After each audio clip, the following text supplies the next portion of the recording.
दोस्तों, प्राचीन सभ्यताओं का नाम सुनते ही हम सभी के मन के कीड़े उनके बारे में जानने के लिए कूदने लगते हैं, क्योंकि इनके बारे में जानकर कहीं ना कहीं हमारा सामना हमारे अतीत से हो जाता है। वैसे तो हम इंसान ज्यादातर प्राचीन सभ्यताओं की खबर रखते हैं, लेकिन इस दुनिया में कुछ ऐसी प्राचीन सभ्यताओं के सबूत भी मौजूद हैं जिनके बारे में हमने आज तक सुना ही नहीं है। तो चलिए जानते हैं अब तक हमसे अनजान रहने वाली इन्हीं प्राचीन सभ्यताओं के बारे में हमारी इस वीडियो के जरिए। Number 10, the Darkhad. दोस्तों, जंगीज खान के सोल और उनकी कब्र के बारे में तो आप सभी ने सुना होगा, और दरखाड़ उनकी सोल की रक्षा करने वाले लोग हैं।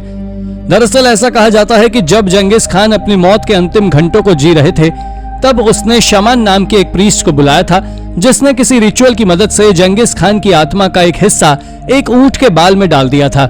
जिसके बाद शमन और उनके साथ 1000 और लोगों ने उनकी सोल यानी कि आत्मा के उस हिस्से की रक्षा करने की ठानी थी, और इन्हीं लोगों को दरखाड़ कहा जाता है। वो लोग इसकी रक्षा करीब 36 पीढ़ियों से करते आ रहे हैं, और वो आज मंगोलिया में मौजूद जंगीज खान के मौजोलियम की रक्षा करते हैं। साथ ही उनकी जनसंख्या आज के समय करीब 100 से भी कम हो चुकी है। ये वाकई हैरानी भरी बात है। Number 9, Cucuteni Trypillian culture.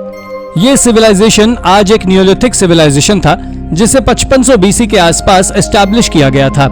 यह सिविलाइजेशन ईस्टर्न यूरोप के कई हिस्सों में कब्जा किए हुआ था, जिसमें रशिया, मोल्डोवा और यूक्रेन भी शामिल थे। आपको जानकारी दे दें कि यह सिविलाइजेशन पॉपुलेशन के मामले में पूरे यूरोप का सबसे बड़ा सिविलाइजेशन था, जिसकी जनसंख्या 20,000 से लेकर 46,000 के बीच थी। मगर अब जो मैं आपको बताने वाला हूं, उसे जानकर आप आश्चर्य में पड़ जाएंगे।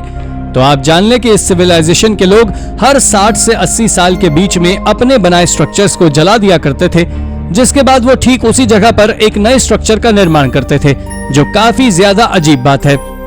हालांकि जब इस बात का पता आर्कियोलॉजिस्ट को लगा, तो उन्होंने इसके बारे में पता लगाने की बहुत कोशिश की, क्यूकिटानी ट्रिपिलियन सिविलाइजेशन के लोग ऐसा क्यों करते थे, पर वो आज तक सफल नहीं हो सके।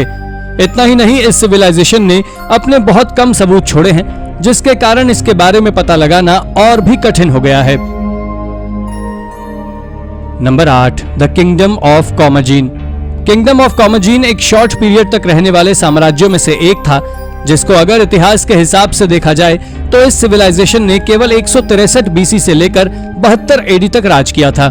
इसके साथ ही यह सिविलाइजेशन आर्मीनियंस और प्राचीन पर्शियन से पूरी तरह इन्फ्लुएंस थी, और यही कारण था कि उन्होंने एनाटोलिया में अपने साम्राज्य की शुरुआत की थी, जो आज मॉडर्न टर्की में है, जिसके फाउंडर टोलेमियस ऑफ कॉमजीन थे। दोस्तों, ये साइट एक ओर से जहां यूफ्रेट्स रिवर से घिरी हुई है, वहीं इसके दूसरी ओर टॉरस माउंटेन भी है, और इस एंशिएंट साइट की जो सबसे खास चीज है, वो एक फैसिनेटिंग मॉन्यूमेंट है, जिसे माउंट नेमरेट नाम से जाना जाता है।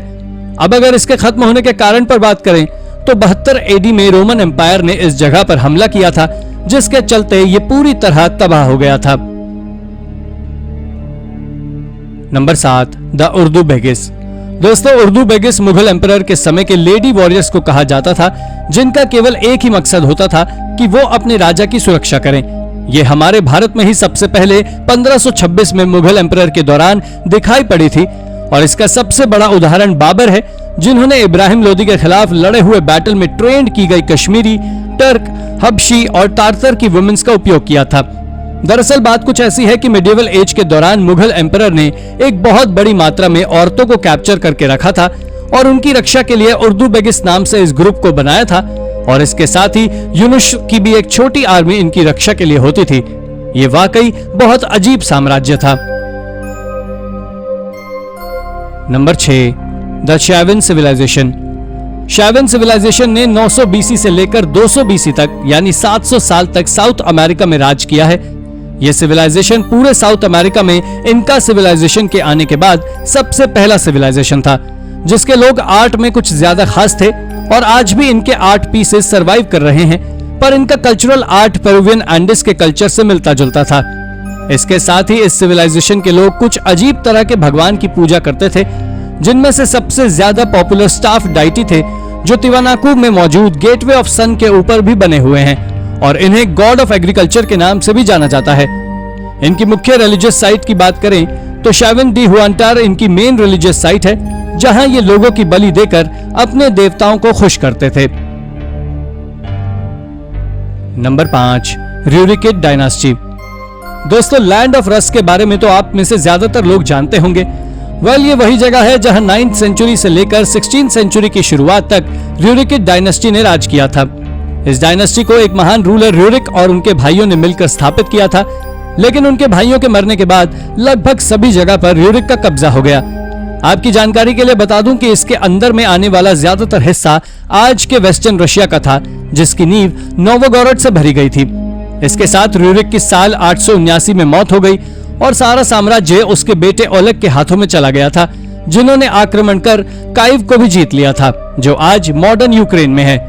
दोस्तों, इस सिविलाइजेशन का अंत साल 1237 में मंगोल इन्वेजन के दौरान शुरू हुआ था।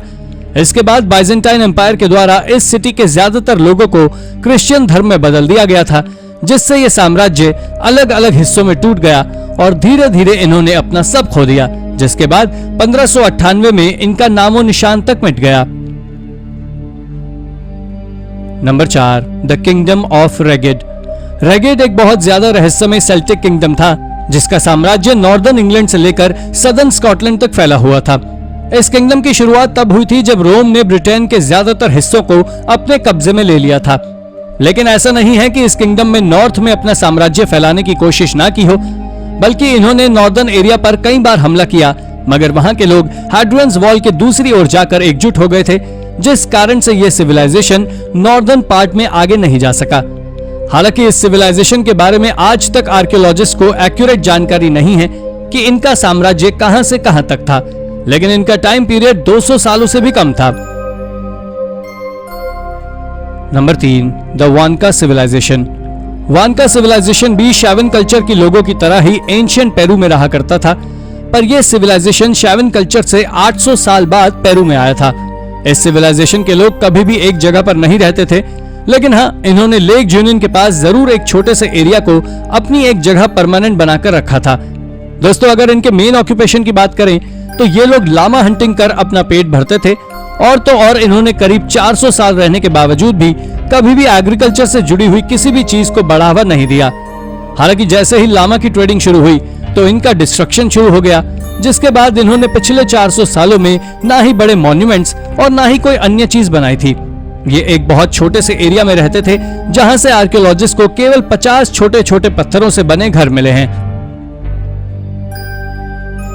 Number 2, the इलिरियंस।